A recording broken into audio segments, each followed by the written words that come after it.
can't seem to get away from the rain. Anyway, seriousness for a minute. Obviously in the last video I went to Berlin and I sort of figured out what I wanted to make some films about. People who've been displaced, people who are homeless, refugees, migrants. And I thought I'd better take a look a bit closer to home. So I've done that here in Hull. And I think I should try and stay out of this video as much as possible. So let me tell you a story of something pretty awesome that's going on right here where we live. I'd heard about this project called Open Doors that runs from Princes Avenue Methodist Church, but maybe I'm not the best person to explain it. Here's Jane Mercer from the project. Open Doors has been running since about 2000. It's the main meeting place for refugees, people who are refugees and asylum seekers in the city. Over 300 people a week pass through the doors of Open Doors. It's a very, very vibrant atmosphere here. Thursday is the busiest day, where there's 150 to 200 people every week.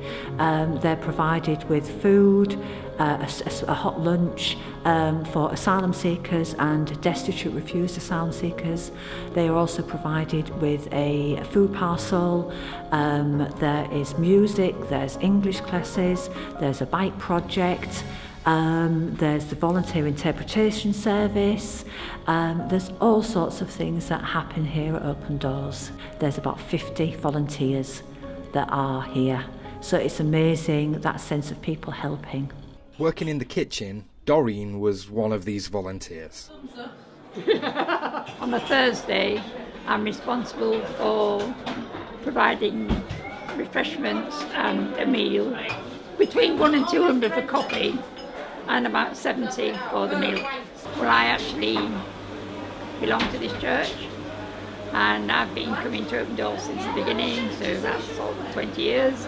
It's reckoned that 5,000 people in Hull are fed every week by the churches. There's a lot of unemployment, a lot of homelessness, a lot of people on very low incomes. A lot of our clients have got, once they've been refused, they've got very, very little in the way of income, unless if they've got a family, they've got an income for the children, but you know, they're expected to live on thin air. You have people that are asylum seekers who are waiting for a decision on their asylum application. You have people who are refugees, so they've got status, they've got their decision which validates their asylum application. We've got people that are regular migrants for a variety of reasons who have come and not been able to go home or have started relationships or for a variety of reasons have stayed here.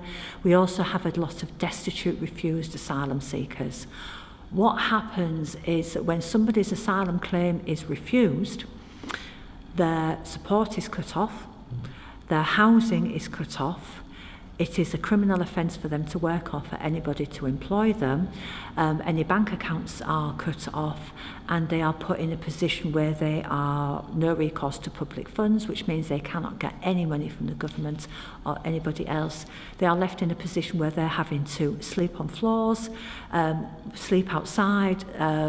They're in a desperate position and they're reliant on handouts just to be able to keep body and soul together. We sort of provide advice about returning to their country of origin, and they often say, I'd rather die on the streets of England, of Britain, than actually return back to certain death, torture, imprisonment in their country of origin. You've probably noticed that there aren't a huge amount of people who actually use the service appearing in the video.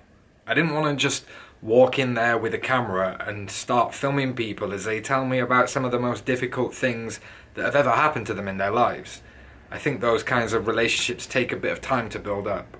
So I'm going to go back and I'm going to speak to some more people, and hopefully I am going to film it and be able to share some of those stories with you.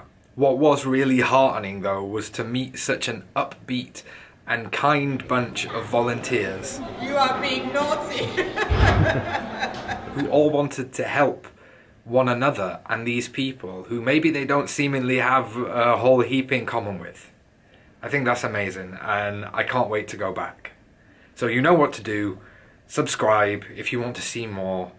I'm going to leave the final word on this with Jane. It's such a mixing pot of different nationalities. People from all sorts of nationalities make friends. British friends make British, they meet the volunteers that are British. It's also very valuable for the clients who then become volunteers, because then they feel as though they're providing something back to their community. Britain is a country that has been recognised for its human rights, and this is one way of helping people with their human rights, where you've got people that are destitute, refused, and a lot of support is provided here to keep them together.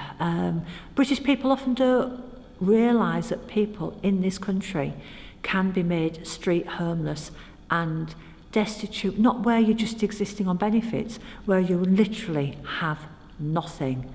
And that is a situation for many refused asylum seekers, where they've literally got nothing. That puts them at greater risk of trafficking, of exploitation. For example, for women, they end up in situations where they need to have sex with somebody just so that they've got a roof over their head for that night.